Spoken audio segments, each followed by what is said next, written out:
नमस्कार मित्रों आज इस ज्योग्राफी लेक्चर सीरीज की नेक्स्ट कड़ी में आज आपके बीच उपस्थित हुआ हूँ और आप जो कंटिन्यू जो अपनी ये क्लासें चल रही है इन क्लासों को जारी रखें और इस चैनल को सब्सक्राइब करें, लाइक करें, क्योंकि ध्यान रखना इस प्लेटफॉर्म के ऊपर अपने कंपटीशन से रिलेटिव समस्त क्लासें, जैसे इंग्लिश की बात करें, चाहे मैथ की, हिंदी की, सारी क्लासें आती रहेगी। जुड़ते रहे, अन्य मित्रों से भी क्या है शेयर करें इस चैनल को। और कहते हैं ना कि किसी विद्वान ने कहा है कि जब मेहनत करने के बाद भी अगर हमारे सपने पूरे न होते हो, क्या कहा कि जब मेहनत करने के बाद भी हमारे सपने पूरे न होते हो तो रास्ते नहीं बदला करते। क्या कहा कि मेहनत करने के बाद भी पूरे सपने पूरे ना हो तो रास्ते बदलिए, सिद्धांत नहीं, क्योंकि पेड़ हमेशा पत्ते बदलते हैं, जड़ें नहीं। तो प्यारे विद्यार्थियों, आज हम इसी नेक्स्ट कड़ी में आगे बढ़ते हैं और बात चल रही थी भौतिक भूगोल की। भौतिक भूगोल में अपने चल रहा था ग्लोब। क्या चल रहा था? ग्लोब चल रहा था। और ग्लोब के अंदर हमने क्या पढ़ा था? ग्लोब के अंदर पहली एक रेखा पढ़ी जिसका नाम हमने क्या दिया? अक्षांश रेखा। और आज तो दूसरी रेखा पढ़ने जा रहे हैं। इस रेखा का नाम क्या है? देशांतर रेखा। एक रेखा कौन सी? अक्षांश, जिसके बारे में हमने कंप्लीट अध्ययन कर लिया। नेक्स्ट जो रेखा पढ़ेंगे उसका नाम क्या है? देशांतर रेखा। तो सबसे पहली बात वही क्या गुरुजी कि देशांतर क्या है? क्या है कि मैंने जब अक्षांशें पढ़ी थी, अक्षांशें किस प्रकार से हमने विस्तृत रूप से पढ़ी थी, और मैंने यह भी कहा था कि आप आज के बाद आपको अक्षांशों के अंदर से कोई भी क्वेश्चन उठे तो उसके अंदर से आपका क्वेश्चन कभी गलत नहीं होगा। क्यों नहीं होगा? क्योंकि हमने अक्षांश रेखाएं वो इस प्रकार से विस्तृत रूप के अंदर पढ़ी है कि ध्यान रखना क्वेश्चन गलत होने की कोई संभावना ही नहीं बनती। उसी प्रकार से आज देशांतर रेखाओं को भी क्या है, इसी प्रकार से ज़्यादातर रीट वाले विद्यार्थी या फिर सेकंड ग्रेड के जो विद्यार्थी है वो कृपया इसमें ज़्यादा फोकस रखें, क्योंकि ये क्वेश्चन प्रायकर थोड़े बड़े लेवल पे आते हैं। छोटे लेवल पे इनके तो नॉर्मल क्वेश्चन आते हैं, लेकिन मैं थोड़ा डीपली पढ़ा रहा हूँ। इसका मतलब ये सेकंड ग्रेड या फिर रीट वाले विद्यार्थी थोड़ा सा ज़्यादा ध्यान रखें। तो बात वही आती है क्या गुरुजी, सबसे पहले कि देशांतर क्या कहा मैंने कि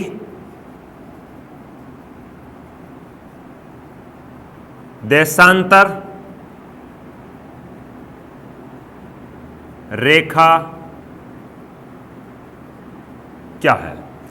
सबसे पहले बात आई कि देशांतर रेखा क्या है। तो ध्यान रखना, देशांतर रेखा यह एक ग्लोब पर उत्तर से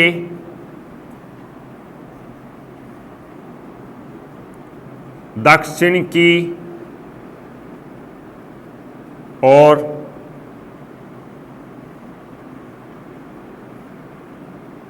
खींची गई खड़ी रेखा है।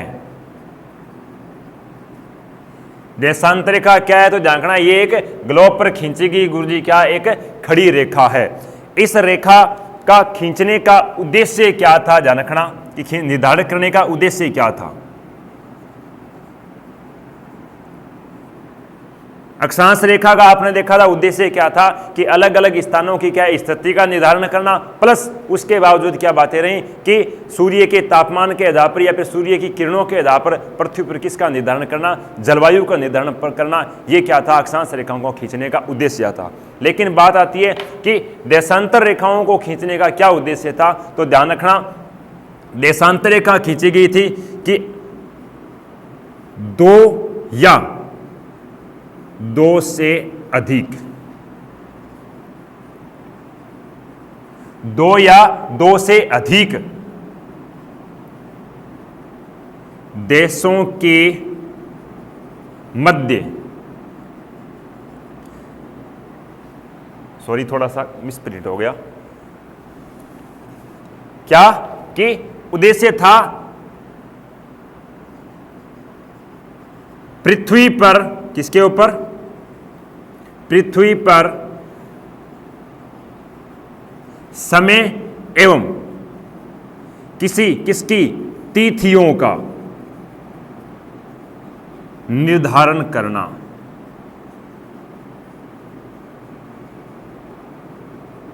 करना था कि देशांतर रेखाओं को खींचने का उद्देश्य क्या था? पृथ्वी पर समय या फिर क्या कह सकते हैं तिथियों का निर्धारण करने के लिए जो दूसरी रेखा खींचेगी, इन रेखाओं को क्या कहा गया? देशांतर रेखा कहा गया। इसके बावजूद जो अगली बात आती है वो ये आती है कि देशांतर रेखाएं, इन देशांतर रेखाओं का गुरुजी क्या निर्धारण कैसे किया गया है? क्या कि निर्धारण कैसे किया गया है देशांतर रेखाओं का? बात आ गई 3 नंबर पे। कितने में बात आ गई? देशांतर रेखाओं का निर्धारण किस प्रकार से किया गया है? तो ध्यान रखना, देशांतर रेखाओं का निर्धारण किया गया है, वो किया गया है भूमध्य परिधि की कुल लंबाई को पृथ्वी की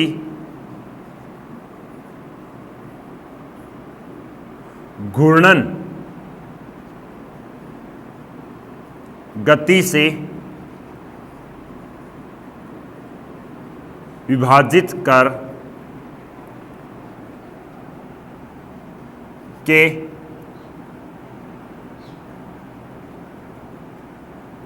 देशांतर रेखा खींची गई है। कैसे गुरुजी? मैंने क्या बताया आपको? मैंने यह बताया कि देशांतर रेखाएं किस प्रकार से खींची गई है। तो भूमध्य परिधि है, उसकी कुल लंबाई को किससे? पृथ्वी की घूर्णन गति से क्या कर दिया? विभाजित कर दिया कि जो पृथ्वी की घूर्णन गति है वो पृथ्वी क्या किस स्पीड से क्या करती है? अपने अक्ष पर क्या करती है? घूमती है या फिर घूर्णन करती है। इस घूर्णन गति के हिसाब से मैंने बताया होगा आपको कि पृथ्वी की जो घूर्णन गति है, क्या मार्क का थोड़ा सी है, क्या कहा मैंने कि पृथ्वी की जो घूर्णन गति है वो बताई थी मैंने कि प्रति घंटे के अंदर पृथ्वी कितने 1670 किलोमीटर क्या करती है गुरुजी? अपने अक्ष पर क्या कर लेती है? घूम लेती है। इस 1 घंटे के अंदर 1670 किलोमीटर घूर्णन करती है। इस वजह से ध्यान रखना, पृथ्वी की जो कुल परिधि है उस कुल परिधि की मैंने क्या लंबाई बताई थी? कितनी बताई थी? कुल परिधि की लंबाई बताई थी 40,000 कितने किलोमीटर? 75 किलोमीटर। 40,075 किलोमीटर जो कुल परिधि है, इस कुल परिधि के अंदर ध्यान रखना है क्या है? पृथ्वी की जो 1675 किलोमीटर प्रति घंटा की रफ्तार है, इसको क्या कर दिया? डिवाइड कर दिया। और डिवाइड करने के बाद में पता चला कि देशांतर रेखाएं कैसे खींचेंगे। तो मैं बताता हूं आपको, देखो ये आप इसका स्क्रीनशॉट ले लो, मैं इसके बाद में आगे बढ़ता हूं।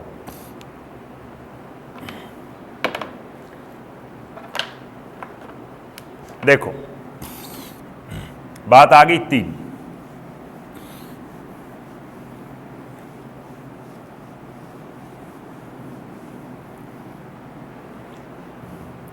यह है ग्लोब आपका।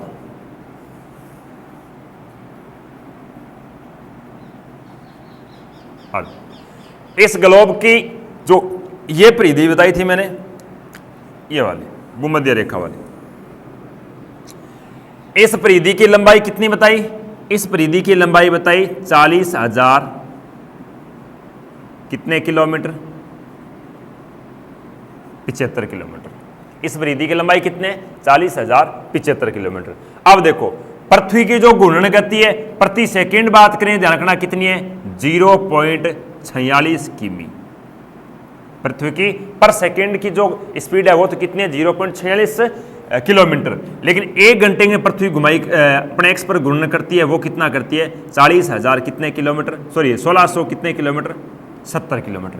ये क्या करती है? पृथ्वी अपने अक्ष पर 1 घंटे के अंदर इतनी दूरी तय करती है, और 1 सेकंड के अंदर कितनी दूरी तय करती है? 0.46 किलोमीटर। अब क्या करेंगे? टोटल क्या है अपने पास दूरी है, वो कितनी है? 40,075 किलोमीटर। और ये वृत्त है, वृत्त कितने डिग्री का होता है? वृत्त होता है ध्यान रखना 360 डिग्री का। अब 360 डिग्री पृथ्वी घूमेगी तो इसे दूरी कितनी तय करनी पड़ेगी? 40,075 किलोमीटर। तो ध्यान रखना 40,075 किलोमीटर की दूरी तय करेगी तो पृथ्वी क्या है 360 डिग्री घूमेगी। अगर आप क्या करोगे 360 डिग्री को इस कुल परिधि के अंदर डिवाइड कर दोगे तो ध्यान रखना आपकी गुरुजी क्या है 1 डिग्री पर कितने किलोमीटर की दूरी आती है वो क्या है यहां पर निर्धारित कर दी जाएगी। तो कहने का अर्थ हम क्या करेंगे 40,075 किलोमीटर के अंदर हम क्या करते हैं 360 का भाग देते हैं। तो ध्यान रखना आपके बीच जो आगे उत्तर आते हैं 0 से 0 गया। वैसे तो आप गणित में होशियारी हो, मत गणित में वैसे क्या गरीब आदमी हूं। देखो 40,075 मैंने तो तैयार कर रखे, पहले से बता देता हूं आपको। यहां पर आएंगे 111 पॉइंट कितने 32 किलोमीटर। आप थोड़ा सा करके चेक कर लेना, ध्यान रखना कितने आए। जब हमने क्या है 40,075 का भाग किसके अंदर दिया, हमने भाग दिया 360 का, तो ध्यान रखना उत्तर कितना आया 111.32 किलोमीटर। अब कहने का अर्थ कि 1 डिग्री है, इस 1 डिग्री से दूसरे डिग्री तक जाने के लिए जो बीच की दूरी है ध्यान रखना वो कितनी आई आपके पास 111.32 किलोमीटर। इसका मतलब सीधी सी बात है प्रत्येक डिग्री का हम प्रत्येक देशांतर रेखा का निर्धारण किसके हिसाब से करेंगे 111.32 किलोमीटर के हिसाब से करेंगे। इसका मतलब ये क्या आ गया देशांतर रेखाओं का निर्धारण करने का तीसरा पॉइंट आ गया। समझ गए। चौथी बात की बात करें तो क्या आती है, देखो इसके अंदर लिखना चाहो तो ऐसे लिख सकते हो आप कि पृथ्वी की घूर्णन गति को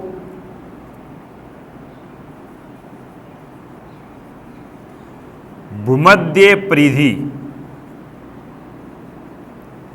पृथ्वी की घूर्णन गति को भूमध्य परिधि से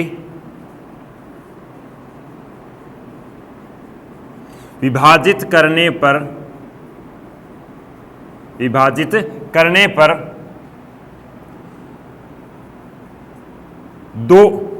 1 डिग्री या देशांतर रेखा का नाप निकाला गया उसे देशांतर रेखा कहा जा सकता है, कहा जाता है। समझ गए मेरी बात। तो ये आप इस प्रकार से क्या है इसका निर्धारण करने का आप एग्जाम्पल देखो ऐसे लिख सकते हो। कुल परिधि कितनी थी 40,075 किलोमीटर और अपने पास कुल डिग्रियां कितनी हैं 360। तो 360 को हम क्या करेंगे 40,075 से क्या करेंगे डिवाइड करेंगे तो सिंपल सी बात है कितने आ जाएंगे 111 पॉइंट गुरुजी कितने आ गए 32 किलोमीटर। तो प्रत्येक डिग्री का निर्धारण करेंगे वो किसके हिसाब से करेंगे 111.32 किलोमीटर के हिसाब से प्रत्येक डिग्री का क्या करते जाएंगे निर्धारण करते जाएंगे। क्लियर बात। अब देखो आगे चलते हैं।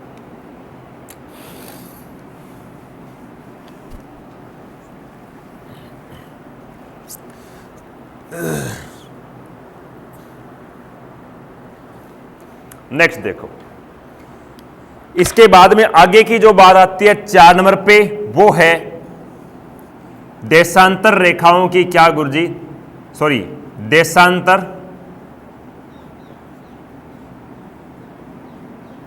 का शाब्दिक अर्थ का शाब्दिक अर्थ। देशांतर रेखाओं का शाब्दिक अर्थ क्या है तो देखो देशांतर रेखा का शाब्दिक अर्थ है 2 या 2 से क्या गुरुजी अधिक 2 या 2 से अधिक देशों के मध्य समय के अंतर की गणना करना ही देशांतर कहलाता है। क्या कहा मैंने कि देशांतर का शाब्दिक अर्थ क्या है? तो दो या दो से अधिक देशों के मध्य समय के अंतर की गणना करना ही क्या कहलाता है? देशांतर कहलाता है। जैसे क्या हम कई बार नहीं देखते हैं क्या कि नेपाल के अंदर क्या है, सॉरी जापान के अंदर क्या है, मान लो कि 4 बजे हुए हैं शाम के, तो हमारे गुरुजी क्या होते हैं उसमें दोपहर के 2 या फिर 1 बजे हुए होते हैं। इसका मतलब इन दोनों देशों के मध्य समय के अंतर की गणना हमने किसके आधार पे की? तो सिंपल सी बात है गुरुजी, किसके आधार पे? देशांतर रेखाओं के आधार पे की। क्लियर बात? चलो 5 नंबर जो बात आती है वो आती है क्या? देशांतर रेखाओं की क्या गुरुजी कोई विशेषता है क्या? हाँ, देशांतर रेखाओं की जो क्वेश्चन बनेंगे वो सारे के सारे कहां से बनेंगे? इस विशेषताओं से क्वेश्चन बनेंगे। चाहे आप सेकंड ग्रेड की बात करो, चाहे आप रीट की बात करो, चाहे जो पटवारी वाले विद्यार्थी हैं वो भी कृपया कर ध्यान रखें। कांस्टेबल के विद्यार्थियों के लिए अक्षांश देशांतर स्पेशल दे रखी है, वो भी बड़े लेवल पे दे रखी है। उसके बाद में ग्राम सेवक की बात करूँ, चाहे वन रक्षक की बात करें, चाहे वनपाल की बात करें, ध्यान रखना ये सारी भर्तियां, इन भर्तियों में क्या है अक्षांश देशांतर या फिर कह सकते हैं ज्योग्राफी से रिलेटिव सर्वाधिक क्वेश्चन पूछे जाते हैं। और ज्योग्राफी एक ऐसा सब्जेक्ट है जिसके अंदर आज वर्तमान में अगर कंपटीशन से रिलेटिव देखा जाए तो इनमें सर्वाधिक क्वेश्चन ज्योग्राफी से ही आते हैं। हिस्ट्री से आने हुए क्या हो गए? कम हो गए। देखो चलो स्क्रीनशॉट ले लो, आगे चलते हैं इस पे। अब बातें होगी वो केवल और केवल क्या होगी? देशांतर रेखाओं की विशेषता पर बातें चलेंगी, ध्यान रखना।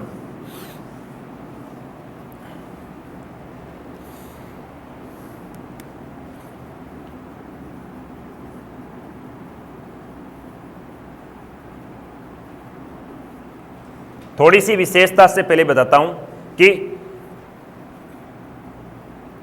यह देशांतर रेखा का निर्धारण कब किया गया था। देशांतर रेखा का निर्धारण कब किया गया था? तो ध्यान रखना, इस देशांतर रेखा का निर्धारण करने के लिए बात है सन 1800 कब की? 84, सन 1884 को बात है, सन 1884 को। और पूरे विश्व की सीधी सी बात है, पूरे विश्व का कैलेंडर बना रहे हैं और पूरे विश्व के क्या समय का निर्धारण कर रहे हैं। इससे पहले समय का निर्धारण सही तरीके से नहीं था, ठीक है, अलग अलग देश अपना अलग अलग क्या है निर्धारण कर रहे थे, लेकिन सही से समय का निर्धारण करने के लिए और दूसरी बात किसका?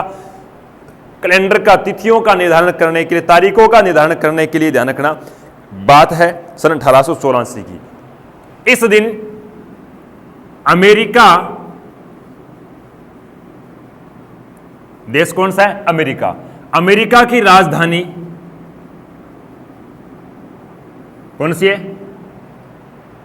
कौन ध्यान के? अमेरिका की राजधानी है वाशिंगटन।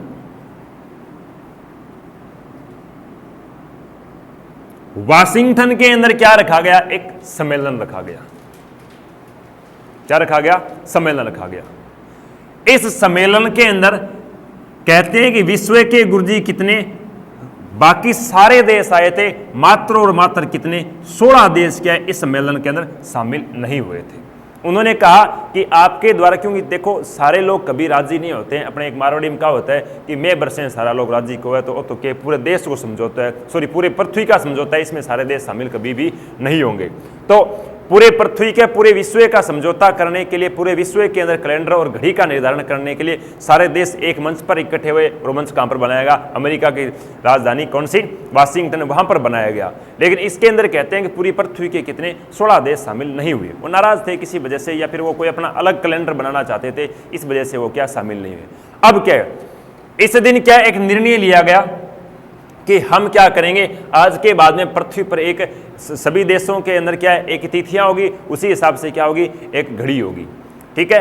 और वो घड़ी का निर्धारण करने के लिए हमें क्या बनाना पड़ेगी? एक वेधशाला का निर्माण करना पड़ेगा। वेधशाला समझते हो ना?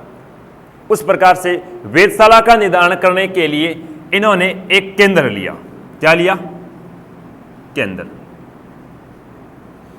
और वो केंद्र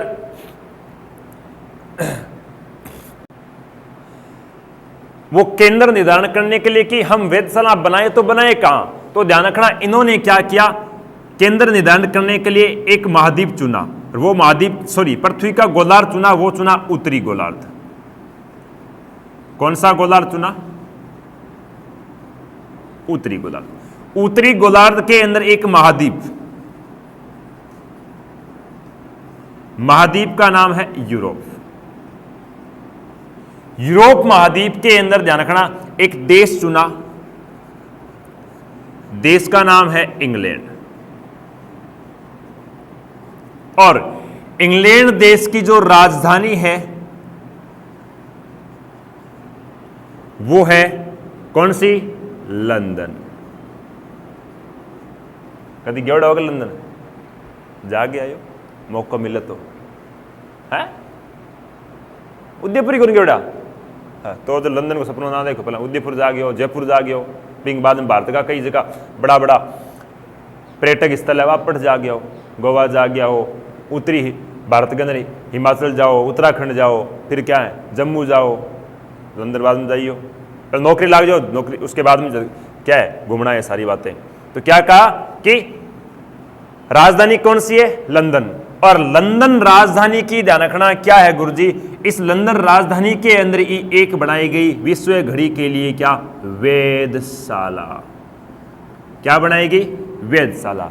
इस वेधशाला का नाम क्या दिया गया? क्योंकि इस लंदन के अंदर एक छोटा सा एक कस्बा है और उस कस्बे का नाम है ग्रीनविच। क्या नाम है? ग्रीनविच। ग्रीनविच वेधशाला। इस वजह से इस ग्रीनविच नामक स्थान पर क्या बनाएगी? विश्व घड़ी कह सकते हो, या फिर विश्व का कैलेंडर निर्धारण करने के लिए यहां पर क्या बना दी? विश्व की वेधशाला बना दी, घड़ी वाली। इस वजह से इस स्थान पर इस दिन क्या है? यह समझौता स्वीकार कर लिया गया। और इसी बात को ध्यान में रखते हुए क्या किया? यह है आपकी पूरी पृथ्वी। बनी होगी सही? कौन बने हो? अब नए बने हो तो थे चौखो बना लिया, मेरे तो इश्यू बने। यह है आपकी उत्तरी दिशा, यह है आपकी साउथ मतलब दक्षिण दिशा। इसके अंदर बात करें तो देखो, यह है आपकी 0 डिग्री, 0 से उत्तर वाला उत्तरी गोलार्ध, नीचे वाला दक्षिणी गोलार्ध। इस उत्तरी गोलार्ध के अंदर बात करें तो यहां पर है आपका यूरोप, लगभग ये यूरोप महाद्वीप है पूरा। यूरोप महाद्वीप का जो इंग्लैंड देश है वो यहां पर है, और इस इंग्लैंड देश जो यूरोप महाद्वीप का है, और यहीं पर क्या है? इसकी लंदन राजधानी। यहां से क्या है? एक रेखा का निर्धारण करेंगे। इस वेधशाला से किसका निर्धारण किया? एक रेखा का निर्धारण किया। वो रेखा एकदम सीधी न खींचकर उन रेखा का निर्धारण इस प्रकार से किया, ऐसे। क्यों? क्योंकि कुछ देशों को साथ लेना था, मतलब सबको बराबर रखना था, ध्यान रखना। इस प्रकार से क्या एक रेखा का निर्धारण किया, और ये रेखा गुरुजी क्या है? 20 स्थानों से क्या? टेढ़ी मेढ़ी, मतलब कहने का 20 स्थान में 4 से गुरुजी कितने? 8 स्थानों पर क्या की गई? बीच बीच में से मोड़ी गई। किस रेखा को? जिस रेखा से हम क्या करेंगे? विश्व के समय का निर्धारण करेंगे। इस रेखा का निर्धारण कहां से किया? यूरोप उत्तरी गोलार्ध में, यहां से शुरू की। कौन से महाद्वीप से? यूरोप महाद्वीप से। देश कौन सा रखा? इंग्लैंड। और इंग्लैंड की राजधानी कौन सी? लंदन। लंदन के अंदर हमने क्या? एक वेधशाला बनाई, जिसका नाम क्या दिया? ग्रीनविच वेधशाला। इसी वजह से ध्यान रखना, इस रेखा को क्या कहते हैं? इस रेखा को कहते हैं ग्रीनविच वेधशाला। क्या कहते हैं? ग्रीनविच रेखा कहते हैं। क्या कहते हैं? ग्रीनविच रेखा। और इसी रेखा के द्वारा क्या है? पृथ्वी के ऊपर समस्त देशांतर रेखाओं का क्या किया गया? निर्धारण किया गया। इसलिए इस रेखा को मान लिया गया 0 डिग्री देशांतर रेखा। देशांतर रेखा ध्यान रखना।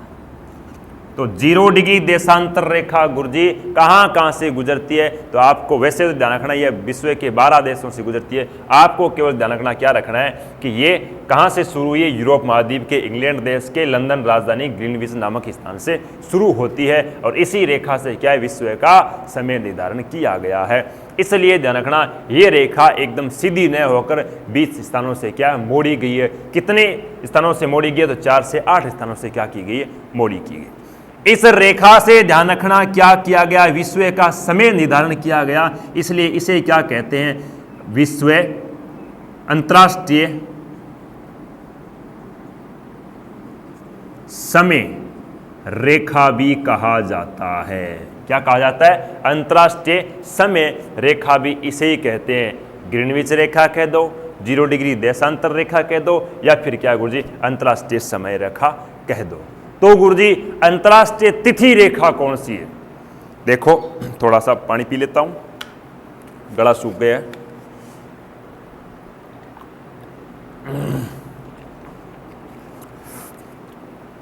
अब देखो इस ग्लोब के ऊपर इस रेखा का निर्धारण कर लिया, और इस रेखा के बाद में क्या है, मैंने बताया था कि प्रत्येक जो दूसरी रेखा का निर्धारण करेंगे, उस रेखा की जो बीच की दूरी होगी वो कितनी होगी, तो ध्यान रखना उस रेखा के बीच की दूरी होगी कम से कम 2 रेखाएं हैं, उन 2 रेखाओं के बीच की दूरी होनी चाहिए 111 पॉइंट कितने किलोमीटर, 32 किलोमीटर। कितनी होनी चाहिए, 111.32 किलोमीटर। वो 111.32 किलोमीटर कहाँ होनी चाहिए, क्योंकि हमने जो परिधि मापी थी वो कौन सी परिधि मापी थी, भूमध्य परिधि, न कि ऊपर वाली परिधियों का हमने कोई निर्धारण किया। जो हमने डिवाइड किया था पृथ्वी की घूर्णन गति को, वो किया था भूमध्य परिधि के आधार पे। इसका मतलब ये दूरी केवल और केवल कहाँ होनी चाहिए, भूमध्य परिधि पे होनी चाहिए, बल्कि यहाँ पर क्या है आपकी कम ही होगी। तो देखो इस परिधि का निर्धारण इस प्रकार से किया गया कि यहां से क्या है एक रेखा खींची, और इस रेखा को इस प्रकार से खींचते गए कि जैसे भी ये क्या है भूमध्य रेखा पर आए तो 0 देशांतर और क्या है इसके बीच की दूरी है वो कितनी होनी चाहिए, 111.32 किलोमीटर। और इस प्रकार से वापिस क्या आगे की ओर खींचते गए, और खींचते खींचते लास्ट ध्रुव पर क्या कर दिया, मिला दिया। इसी प्रकार से इधर से भी क्या है एक रेखा खींची, और ये रेखा भी क्या इस प्रकार से खींची कि यहां पर आए तो दोनों के बीच की दूरी कितनी होनी चाहिए, 111.32 किलोमीटर होनी चाहिए। और इस प्रकार से क्या है वापस इस तरह खींचते गए, इस प्रकार से क्या खींचते गए, ये रेखा खींचते गए, और दोनों रेखाओं की ये रेखा है ये भी क्या है यहां पर पहुंचे, इनके बीच की दूरी कितनी होनी चाहिए, 111.32 किलोमीटर होनी चाहिए। इस प्रकार से क्या है रेखाओं का निर्धारण करते गए, दोनों गोलार्ध में दोनों तरफ खींचते गए, इधर भी खींचते गए इधर भी खींचते गए। जब इन्होंने क्या है इस तरफ जब रेखाएं खींची तो ध्यान रखना इन्होंने कितनी रेखाएं खींची, 179। एक तरफ खींची तो ध्यान रखना कितनी खींची, एक तरफ खींची 180। तो 180 और 179 प्लस एक बीच वाली रेखा खींची जिसको हम कहते हैं ग्रीनविच रेखा। इसका मतलब ये टोटल रेखाएं मिलाकर गुरुजी कितनी होती है, ये टोटल रेखाएं मिलाकर होती है 360। कैसे, 180 179 प्लस क्या है 0 वाली एक, टोटल मिला के कितनी होगी 360 रेखा। तो कहने का अर्थ ग्लोब के ऊपर कुल देशांतर रेखाएं कितनी खींची गई है, तो देशांतर रेखाएं खींची गई है 360। अक्षांश कितनी खींची गई थी ग्लोब के ऊपर 179। मानचित्र पे कितनी खींची गई थी, मानचित्र पे खींची गई थी आपकी 181। लेकिन ये है ये पूरी गुरुजी कितनी है 360 है। हो गई बात क्लियर। अब देखो ये विशेषता की बातें चल रही है, ध्यान रखना, आप साथ साथ नोट करते रहना। जितनी मैं बातें बोल रहा हूँ सारी बातें मैं बोर्ड पे लिख के तो आपको बता नहीं सकूंगा, तो अगर लिख के बताऊंगा तो ये वीडियो ध्यान रखना कम से कम क्या है 2-2.5 घंटों का सिर्फ देशांतर रेखाओं पे बन जाएगा। तो बात क्या आई कि कुल देशांतर रेखाएं है कितनी 360। अब देखो थोड़ा सा इसके स्क्रीनशॉट ले लो ताकि मैं थोड़ा आगे बढ़ता हूँ, ये कुछ इधर वाला साफ कर दूं, ठीक है।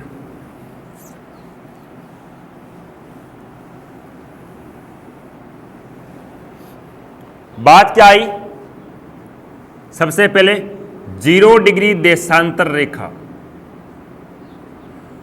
देशांतर रेखा बीच में 4 से गुरुजी कितने 8 स्थानों पर क्या की गई, मोड़ी गई है। मतलब ये सीधी नहीं है, सीधी नहीं है। क्लियर बात।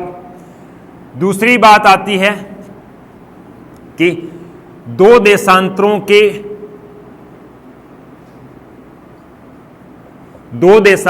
के मध्य भूमध्य रेखा के पास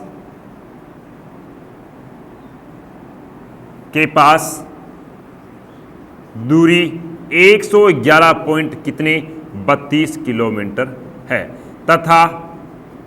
तथा धीरे धीरे क्या लिखा मैंने धीरे धीरे ध्रुवों तथा धीरे धीरे ध्रुवों की तरफ जाने पर यह दूरी कम होकर कितनी, मतलब घटकर कितनी, 0 किलोमीटर हो जाती है। जैसे देखो यहां पर कि यहां पर जो दूरी थी ये कितनी थी, 111.32 किलोमीटर, लेकिन जैसे जैसे क्या आप किधर की तरफ जा रहे हो, ध्रुवों की तरफ जा रहे हो, दूरी घटती घटती घटती यहां पर पहुंचे तो ये दूरी गुरुजी कितनी होगी, 0 किलोमीटर होगी। इसका मतलब दो देशांतरों के बीच की दूरी गुरुजी कहां, भूमध्य रेखा के पास तो 111.32 किलोमीटर है, लेकिन ध्रुवों की तरफ क्या है, 0 किलोमीटर है। अक्षांश रेखाओं की चर्चा करें तो भूमध्य रेखा के पास अक्षांश रेखाओं के बीच की दूरी थी 110 पॉइंट कितने किलोमीटर, 5, लेकिन ध्रुवों की तरफ गए तो दूरी घटी नहीं थी, दूरी क्या की थी, बढ़ी थी, और वो दूरी कितनी हुई थी, 111 पॉइंट गुरुजी कितने किलोमीटर हुई थी, 17 किलोमीटर हुई थी। इसका मतलब यहां पर घट रही है, उसमें क्या हो रही थी, बढ़ रही थी। तो आगे चलो, इसके बाद में बात आती है 3 नंबर पे चर्चा करूं तो ध्यान रखना, दो अक्षांशों के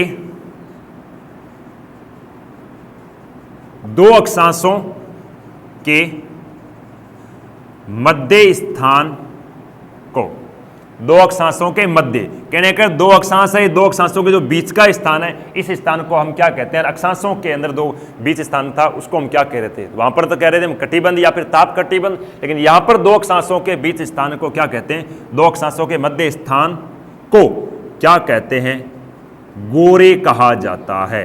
क्या कहा जाता है, गोरे कहा जाता है। इसके बाद में आगे की जो बात आती है 4 नंबर पे विशेषता के अंदर, तो ध्यान रखना ये अक्षांश, कुल अक्षांश रेखाएं,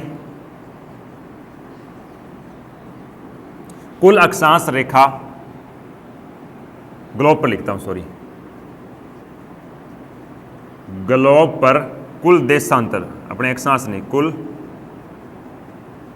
देशांतर 360 रेखाओं का निर्धारण किया गया है,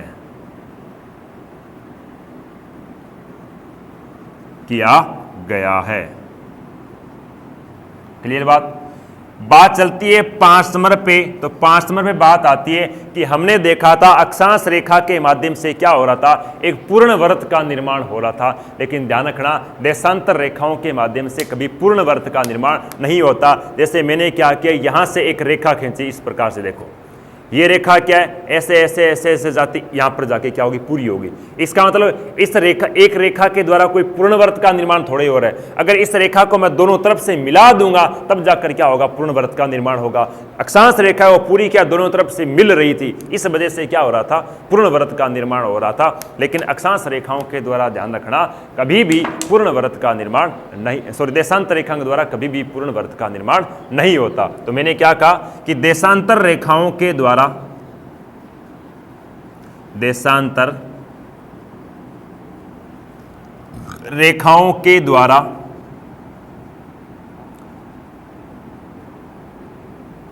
ग्लोब पर एक क्या अर्धवृत्त का निर्माण होता है, निर्माण अर्धवृत्त आकृति का निर्माण लिख लो, ऐसे लिख लो, अर्धवृत्त आकृति का निर्माण होता है। क्लियर? लेकिन वहां पर क्या हो रहा था, पूर्ण वृत्त का। तो क्या गुरुजी ग्लोब के ऊपर देशांतर रेखाओं के माध्यम से एक भी पूर्ण वृत्त नहीं बनता, क्या बनता है? कौन सा? एक तो हो गई आपकी कौन सी, 0 डिग्री देशांतर रेखा। मैंने क्या कहा, एक तो इधर वाली ये 0 डिग्री खींच दी मैंने इस प्रकार से, एक तो ये 0 डिग्री वाले खींच दी, एक क्या है इसके विपरीत दिशा में मैंने क्या है दूसरी रेखा का निर्धारण किया, और वो रेखा गुरुजी कौन सी है, 180 डिग्री, 180। और ध्यान रखना क्या है, यहां पर देखो,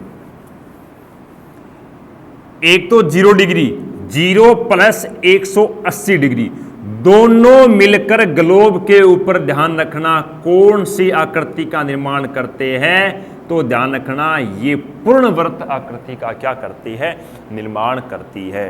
कौन गुरुजी? 0 और 180। 180। 0 डिग्री को तो क्या कहते हैं, देशांतर जीरो या फिर ग्रीनविच, या फिर हम क्या कहते हैं, अंतरराष्ट्रीय समय रेखा। लेकिन जो 180 डिग्री है इस रेखा को कहा जाता है अंतरराष्ट्रीय, क्या कहा, अंतरराष्ट्रीय तिथि रेखा कहते हैं। क्या कहते हैं, तिथि रेखा। यहां से कैलेंडरों का निर्धारण किया, यहां से तारीखों का निर्धारण किया गया, यहां से तिथियों का निर्धारण किया गया, लेकिन समय और घड़ी का निर्धारण किया गया वो किससे किया गया, 0 डिग्री से किया गया। ध्यान रखना, इसका मतलब ये दोनों रेखाएं अलग अलग है, लेकिन 180 है वो एक ही है, 180 एक ही है, और बाकी है वो सारी आपकी अलग अलग संख्या के है। ध्यान रखना। तो कहने का पूर्ण वर्त का निर्माण होता है वो 6 नंबर पे आपको अगर विशेषता बताऊं तो ग्लोब पर, क्या लिखा मैंने, ग्लोब पर देशांतर, ग्लोब पर 0 व 180 डिग्री देशांतर रेखा मिलकर, क्या लिखा, ग्लोब पर 0 व 180 डिग्री देशांतर रेखा मिलकर एक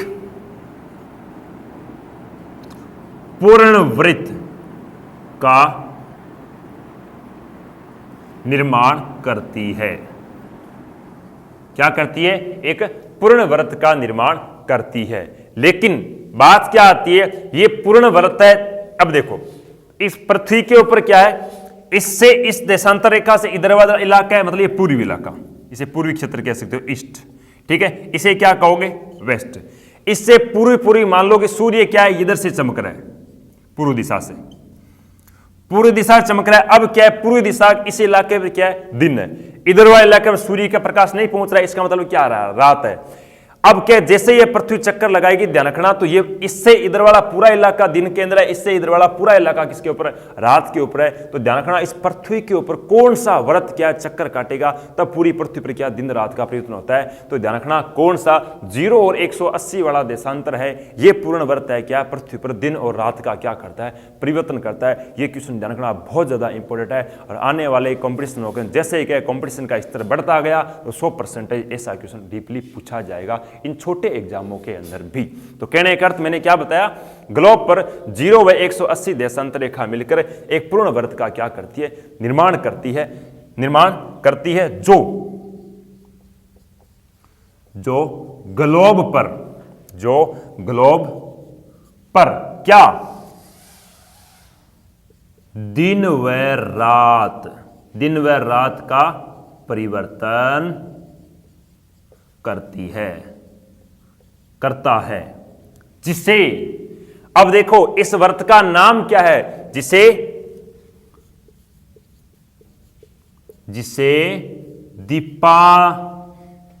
दीप व्रत भी कहा जाता है, दीप व्रत भी कहा जाता है। तो ग्लोब पर किस व्रत को दीप व्रत कहते हैं, तो 180 और गुरुजी किसको, 0 को मिलाने के बाद में इसे क्या कहते हैं, दीप व्रत कहते हैं। इसका स्क्रीनशॉट ले लो, और वैसे अगर आपको छोटे अक्षर नहीं दिखाई दे रहे हैं तो ध्यान रखना, बोल रहा हूं साथ साथ क्या कर लिया करो, नोट कर लिया करो। चलें आगे, ठीक है।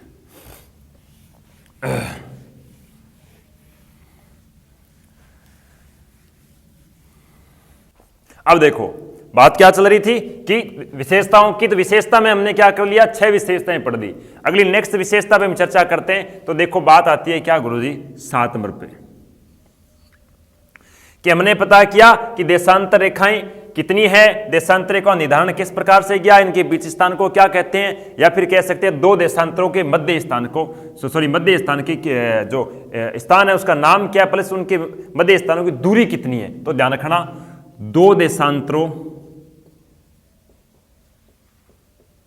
के बीच की दूरी कितनी है, 111.32 किलोमीटर। ध्यान रखना, ये केवल और केवल भूमध्य रेखा के ऊपर ही है, न कि ध्रुवों के ऊपर है। ध्रुवों के ऊपर तो इनकी दूरी क्या है, 0 ही है। नेक्स्ट बात चलती है, अब देखो, अब आपको एक एग्जाम्पल देके बताता हूं, और उसके बाद में क्या है, इससे आए हुए कुछ क्वेश्चन जो मैथ से रिलेटिव है उन क्वेश्चनों को हम क्या करेंगे, सोल्व करेंगे। कैसे, अपने पास टोटल देशांतर रेखाएं कितनी है, 360। पूर्वी गोलार्ध में कितने हैं, 180, पश्चिम गोलार्ध में कितनी है 79, टोटल मिला के कितनी होगी 360 होगी। ठीक है, एक जीरो वाली बीच वाली। अपने पास टोटल देशांतर रेखाएं कितनी है 360।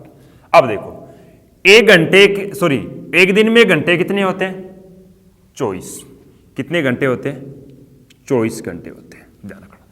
अब हम क्या करेंगे, हम ये पता करेंगे कि ध्यान रखना एक घंटे के अंदर पृथ्वी है वो कितने देशांतर घूम जाती है। तो 24 का हम भाग देंगे किसके अंदर 360 के अंदर, 24 एका 24, पीछे कितने बचे 12, इधर बचा 0, 24 पंजे 120। ध्यान रखना एक घंटे के अंदर पृथ्वी है वो कितने देशांतर घूम जाती है, तो 15 देशांतर क्या कर जाती है घूम जाती है। कितने देशांतर घूम जाती है 15 देशांतर घूम जाती है। लेकिन अभी हमें पता ये करना है एक घंटे के अंदर, अभी हमें पता यह करना है कि एक घंटे के अंदर तो 15 देशांतर घूमती है, लेकिन पृथ्वी एक देशांतर घूमने में कितना समय लेती है। एक घंटे के अंदर कितने देशांतर घूमती है 15, लेकिन एक देशांतर को जब यहां से पृथ्वी कहां यहां तक आएगी, मतलब 111.32 किलोमीटर की दूरी तय करेगी, तो पृथ्वी को कितना समय लगेगा। अब देखो एक घंटे में मिनट कितनी होती है 60, कितनी मिनट होती है 60, और एक घंटे में कितने देशांतर घूमती है 15। इसका मतलब सीधी सी बात है, हमें क्या ज्ञात करना है, हमें ज्ञात करना है कि एक देशांतर को पार करने में कितना समय लगता है। तो कितना, सीधे से भाग 15 चौके 60, एक देशांतर को पार करने में गुरुजी कितने मिनट का समय लगता है 4 मिनट का समय लगता है।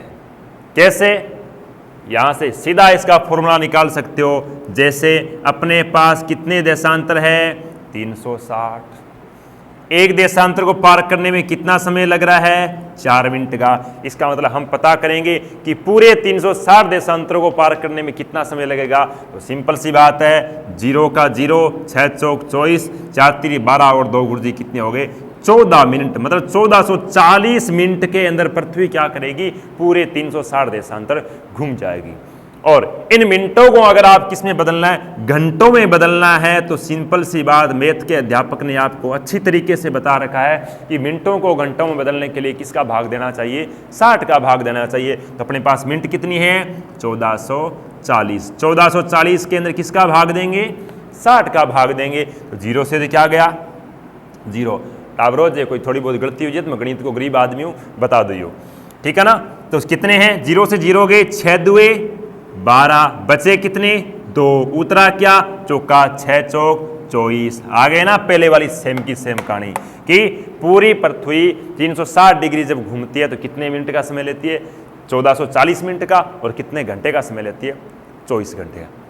आधे करो, ऐसे कर सकते हो कि सर 12 घंटे में पृथ्वी कितने देशांतर घूमती है। सिंपल सी बात है 1440 के अंदर 2 का भाग दो कितने आ जाएंगे 720 मिनट। कितने देशांतर घूमेंगी तो 180। कैसे गुणा कर दो, देखो एक मैं आपको छोटा सा उदाहरण बताता हूं। अब क्या है, इस 0 वाली देशांतर रेखा से इधर इधर अभी क्या चल रहा है, मैंने बताया कि सूर्य का प्रकाश गिर रहा है। इसका मतलब सूर्य का प्रकाश गिर रहा है, तो इस स्थान पर क्या है, इस स्थान पर कौन सी अवस्था है, इस स्थान पर है आपकी दिन की अवस्था। किसकी अवस्था है, दिन की अवस्था। और इस स्थान पर अब कौन सी अवस्था है, यहां पर है रात, क्योंकि यहां पर सूर्य प्रकाश नहीं पहुंचता। अब देखो इस रेखा के ऊपर यहां पर मान लो कि आज की तारीख बताता हूं कि आज की दिनांक है 13 अप्रैल। 13 अप्रैल का यहां पर क्या है, दिन की अवस्था है। यहां पर क्या है 12 अप्रैल की क्या है गुरुजी, रात है। 12 अप्रैल की यहां पर क्या है, रात है। किसी स्थान पर हम बात करें पृथ्वी के पश्चिमी स्थान पर, और पूर्वी स्थान पर क्या है 13 अप्रैल का दिन है। इसका मतलब पूर्वी वाला इलाका क्या है, आगे है, और पश्चिम वाला क्या है, पीछे है। तो ये कई बार बहुत सारे स्टूडेंटों के क्या कंफ्यूज रहता है कि कहते हैं गुरुजी किस रेखा को पार करके हम पश्चिम में जाएं तो क्या एक दिन बढ़ेगा या फिर घटेगा, पूर्व में आए तो एक दिन बढ़ेगा या घटेगा। सिंपल सी बात है, यहां पर है हम कहां, पूर्वी इलाके के अंदर। मान लो अपना भारत भी क्या है, पृथ्वी के पूर्वी गोलार्ध के अंदर ही जाना खड़ा। देशांतरों में बात करें पूर्वी के अंदर है, अक्षांशों बात करें उत्तरी के अंदर, दोनों के अंदर बात करें तो कहां है, उत्तर और उत्तर पूर्वी केंद्र। अब देखो बात आती है, अगर हम यहां पर है तो अपने 12-13 तारीख का दिन का समय चल रहा है, दिन का समय चल रहा है, तो हम क्या करेंगे, जैसे ही देशांतर रेखा को पार करके हम किधर जाएंगे, पश्चिम के अंदर जाएंगे, तो सिंपल सी बात है हमारा दिन क्या कर जाएगा, घट जाएगा, क्योंकि हम कहां पर चले गए, 12 अप्रैल के अंदर चले गए, लेकिन हम थे कहां, 13 अप्रैल। इसका मतलब 0 डिग्री देशांतर रेखा को पार करके पश्चिम में जाने पर एक दिन की क्या होती है, वृद्धि होती है।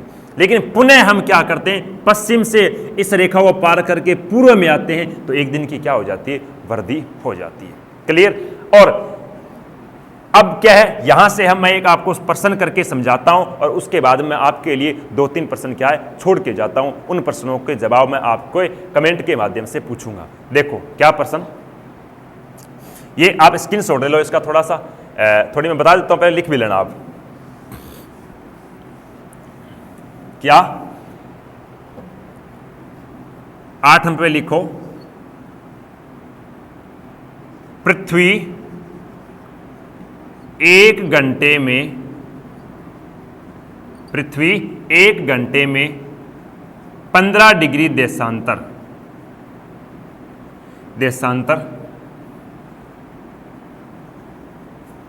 घूम जाती है।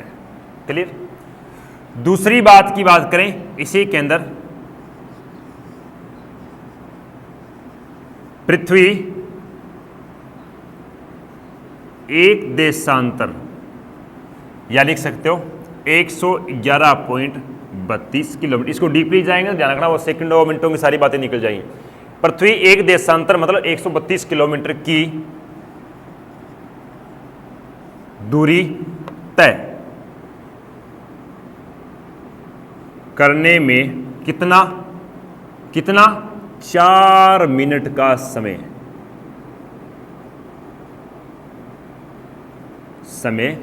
लेती है। तो ध्यान रखना, पृथ्वी एक देशांतर जब घूमती है तो 4 मिनट का समय लगती है, लेकिन कितने गुरुजी, ये 15 देशांतर घूमेगी तो कितने मिनट का समय, मतलब 60 मिनट कह सकते हो, या फिर गुरुजी कितना, 1 घंटे का समय लेती है।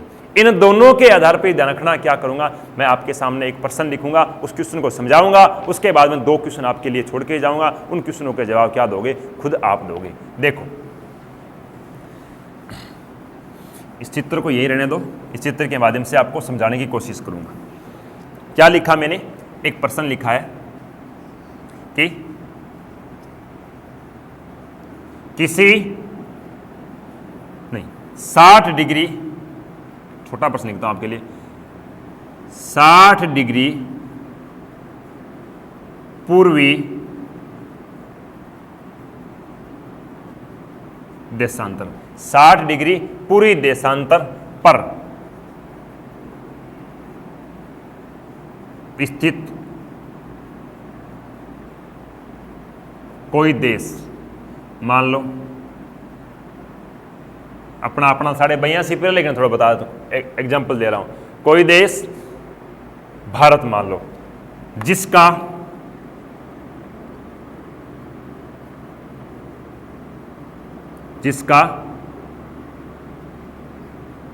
स्थानीय समय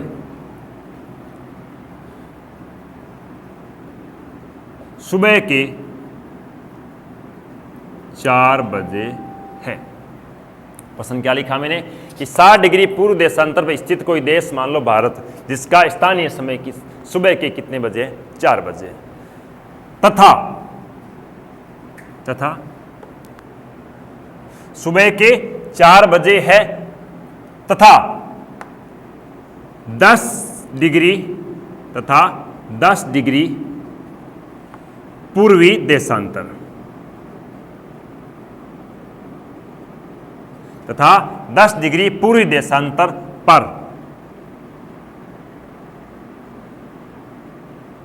कोई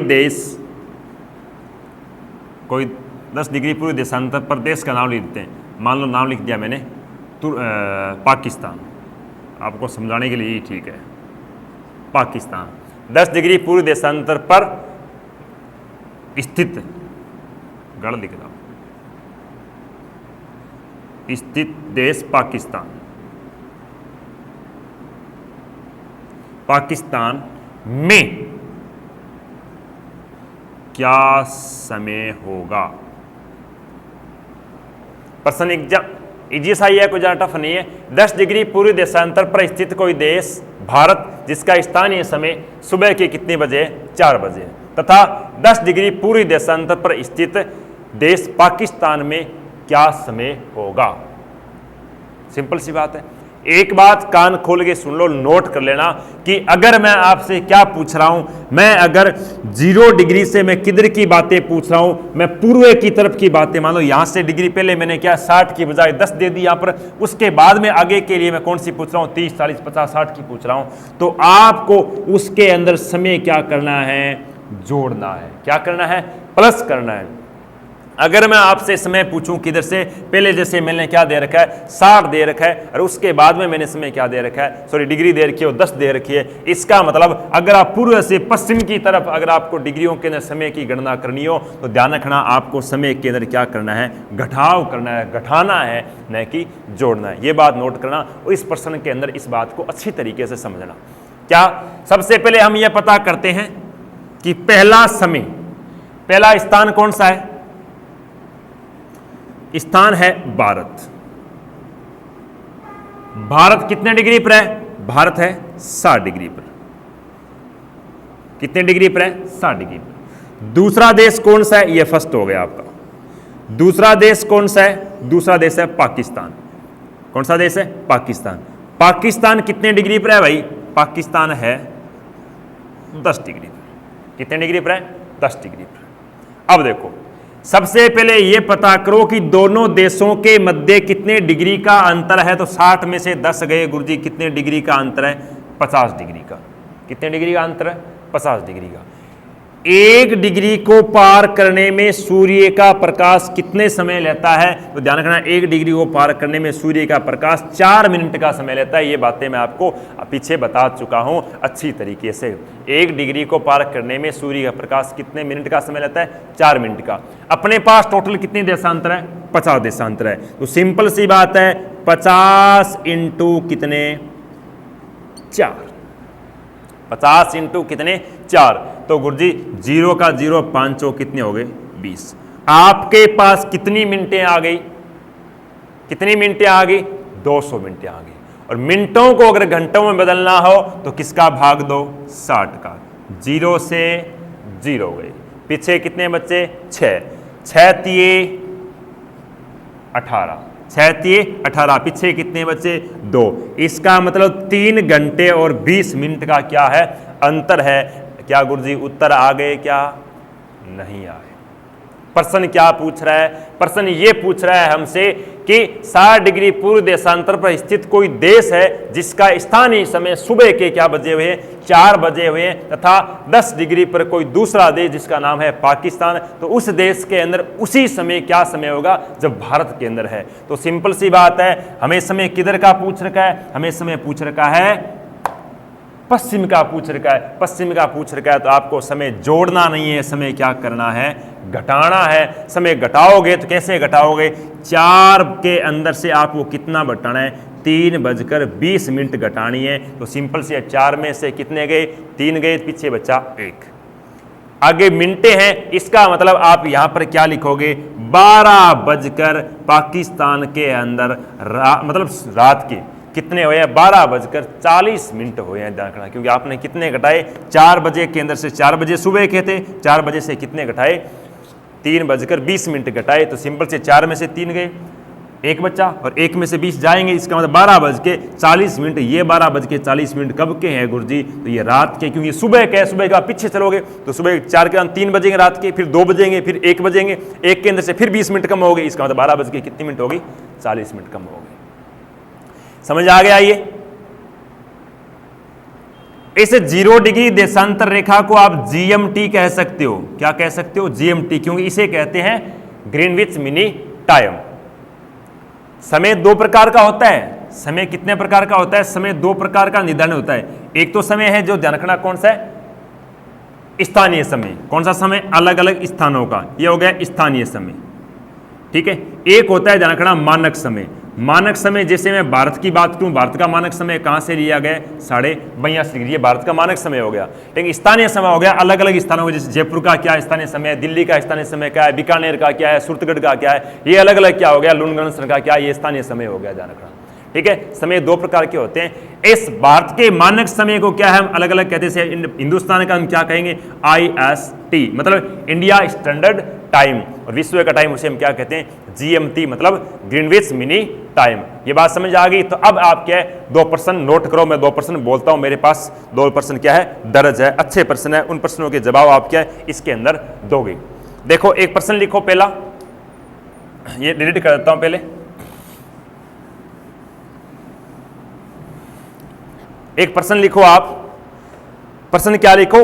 यदि 2 स्थानों के बीच का समय, यदि 2 स्थानों के बीच का समय 2 घंटा 20 मिनट है, यदि 2 स्थानों के बीच का समय 2 घंटा 20 मिनट है, तो देशांतरों में अंतर होगा। प्रश्न क्या लिखा मैंने? यदि 2 स्थानों के बीच का समय 2 घंटे 20 मिनट है, तो देशांतरों में अंतर होगा। ऑप्शन और दे दूं, आप कहो तो लिखो। इसके पहले ऑप्शन लिख सकते हो। ए नंबर ऑप्शन है वो क्या है? 45 डिग्री। बी नंबर ऑप्शन है वो है 30 डिग्री। और सी नंबर ऑप्शन है वो है आपके लिए 40 डिग्री। और डी नंबर ऑप्शन है वो है आपके लिए 35 डिग्री। मैंने क्या बोला? यदि 2 स्थानों के बीच का समय 2 घंटे 20 मिनट है, तो देशांतरों में अंतर होगा। दूसरा प्रश्न एक और लिखो। पहले प्रश्न का ये ऑप्शन हो ही गया आपके सामने। दूसरा प्रश्न लिखो, किसी जगह का स्थानीय समय, किसी जगह का स्थानीय समय प्रातः 6 बजे। किसी कोई जगह है, मान लो जैसे आपको भारत के अंदर कोई बीकानेर वगैरह कोई जगह ले सकते हो, उस जगह का स्थानीय समय है, क्यों समय 2 प्रकार का होता है, एक स्थानीय और एक मानक। किसी जगह का स्थानीय समय प्रातः के कितने बजे हैं? 6 बजे हैं। प्रातः के कितने बजे हैं? 6 बजे है। जबकि ग्रीनविच मिनी टाइम, कहने का अर्थ GMT, ग्रीनविच मिनी टाइम पर प्रातः के कितने बजे हैं? 3 बजे। वहां पर 6 बजे हुए थे, यहां पर कितने बजे हुए? 3 बजे हैं। पर ग्रीनविच मिनी टाइम पर प्रातः कितने बजे? 3 बजे है। तो उस जगह की देशांतर रेखा होगी। किस जगह की? इस जगह की देशांतर रेखा क्या होगी? दोबारा बोलता हूं, एक बार दोबारा नोट कर लो। किसी जगह का स्थानीय समय प्रातः 6 बजे है, जबकि ग्रीनविच मिनी टाइम पर प्रातः के 3 बजे है, तो उस जगह की देशांतर रेखा होगी। तो इसके ऑप्शन दे देता हूं, आप कहो तो। पहला ऑप्शन लिखो 45 डिग्री वेस्ट, बी ऑप्शन है क्या है? 45 डिग्री साउथ, सी ऑप्शन है वो क्या है? 120 डिग्री साउथ। और डी ऑप्शन आपके लिए वो है 120 डिग्री क्या? वेस्ट।